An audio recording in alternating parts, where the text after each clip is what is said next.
a dans notre région des gens qui sont en colère. Il y a des gens qui sont en colère parce qu'après avoir été sur les ronds-points, ils n'ont toujours pas été entendus et ils ont le sentiment d'être les oubliés de cette République. Oui, il y a des gens qui sont en colère parce qu'ils n'ont pas les moyens pour bien élever leurs enfants, pour accompagner leurs aînés qui sont en difficulté aujourd'hui. Oui, ils sont souvent dans le désespoir parce qu'ils se sont battus et les luttes n'ont pas toujours été victorieuses.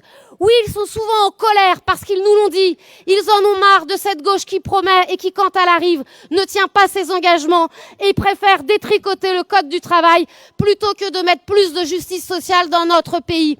Oui, ils sont en colère avec ceux qui nous donnent des leçons d'écologie, alors que nous aurions besoin d'une écologie populaire qui permette à chacune, à chacun de bien vivre et de préserver cette planète dont nous avons tant besoin. Oui, ils sont dans ce désespoir.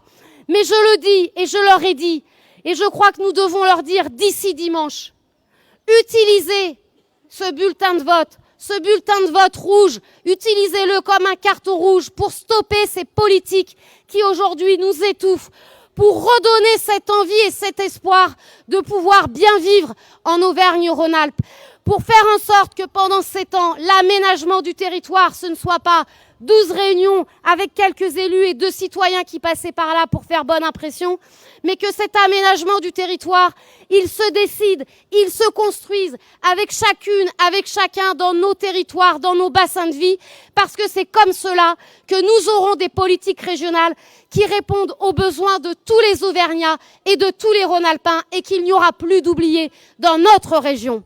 Alors, oui, je l'ai dit au début, nous sommes cette liste de la gauche sincère, de la gauche combative, de la gauche qui ne renoncera pas.